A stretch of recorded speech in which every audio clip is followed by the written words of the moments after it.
कर वह वैश्य राजा को नमस्कार करके विनीत स्वर में बोला। वैश्य राजा से कहा, राजन, मैं धनिक वर्ग में उत्पन्न एक वैश्य हूँ। मेरा नाम समाधि है। मेरे दुष्ट स्त्री पुत्रों ने धन के लोभ से वशीभूत होकर मुझे घर से निष्कासित कर दिया है। इस समय मैं स्त्री पुत्र और धन से रहित हो गया हूँ। मेरे सज्जनों ने ही मेरे धन का अपहरण कर मुझे उसके अधिकतर से युक्त कर दिया है, इसलिए मैं छीन चित्त से वन में आ गया हूँ। इस समय मैं नहीं जानता कि मेरे कुटुंबियों की क्या दशा है, वे लोग घर में सकुशल है या नहीं। मुझे इसके संबंध में कोई ज्ञान नहीं है। मैं विचार कर रहा हूँ कि मेरे वे पुत्र कैसे हैं, वे सदाचारी या दुराचारी। राजा ने वैश्य से प्रश्न किया, जिन सज्जनों ने धन के लोभ में पड़कर तुम्हें घर से बाहर निकाल दिया, उन स्वार्थी बंधुओं के प्रति तुम्हें इतनी ममता किस लिए है? वैश्य ने उत्तर दिया, आपका मेरे संबंध में इस प्रकार पूछना उचित है। मैं क्या करूं? मेरा मन कुटुंबियों के प्रति निर्दय व्यवहार का नहीं हो रहा है।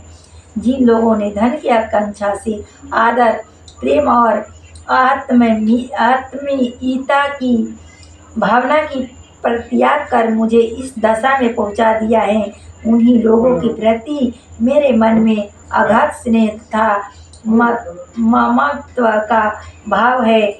हे महानुभाव, यह सब जानकर भी बंधु बांधवों के प्रति मेरे मन में जो प्रेम का समुद्र हिलोर रहे हैं, वह क्या है?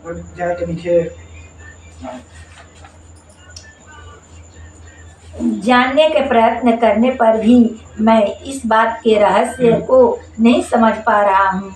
उन लोगों के वियोग में मैं उस सांसें से ले रहा हूँ जिसके फलस्वरूप मेरा हृदय अत्यंत व्यतीत हो रहा है। उन लोगों में मेरे प्रति प्रेम का नितांत अभाव है, तो भी मेरा मन उसके लिए तड़प रहा है। इसलिए मैं क्या करूं? मार्कंडेय मुनि ने कहा, हे ब्राह्मण, तत्पश्चात राजा सुदशरथ और समाधि नामक वैश्य एक साथ ही मेधा मुनि की सेवा में उपस्थित हुए और उनके प्रति उचित सम्मान दिखाकर वहीं बैठ गए। तब वैश्य और राजा ने परस्पर कुछ वार्ता प्रारंभ किया। तब राजा बोले, भगवान, मैं आपसे एक निवेदन करना चाहता हूँ। आप उसे कृपा करके बताए। मेरा मन स्ववश में न रहने के कारण बहुत ही क्लेशित हो रहा है। जो राज्य मेरे हाथ से छीन गया है, उसके लिए अभी तक मेरे मन में पहले की तरह ममता बनी हुई है। हे मुनियों में श्रेष्ठ, यह बात मैं समझता हूँ कि अब उस पर मेरा स्वतंत्र नहीं रह गया है। उसे अन्य लोगों ने हस्तगत कर लिया है। फिर भी अज्ञानियों की तरह से उसी के मुंह में लिप्त हूँ। यह सब क्या बात है? मेरे ही समान यह वैसे भी अपने घर से अनादृत हो पुत्र, स्त्री और सेवकों द्वारा परित्यक्त होकर निष्कासित कर दिया गया है। इसके सज्जनों ने भी इसका परित्याग कर दिया है। यह जानते हुए भी यह वैश्य उन्हीं लोगों के स्नेह पास में आबद्ध है। हम दोनों का ही हृदय इन सब बातों से अत्यंत क्षुब्ध है। दोष युक्त विषय में भी अभी तक मेरा मन ममतावश से आकर्षित हो रहा है।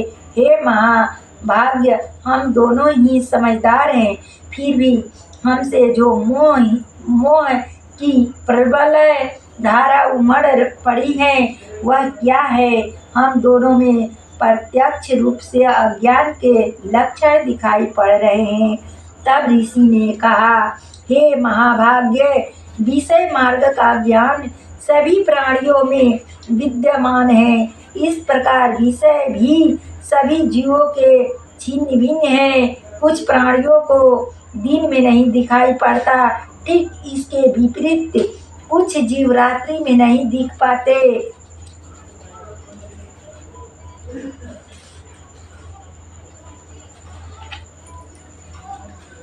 उनके अतिरिक्त कुछ जीव ऐसे भी होते हैं जो सामान्य रूप से दिन और रात्रि में देख सकते हैं। यह बात सत्य है कि सभी प्राणियों में मनुष्य वर्ग अधिक समझदार होते हैं, किंतु केवल वे ही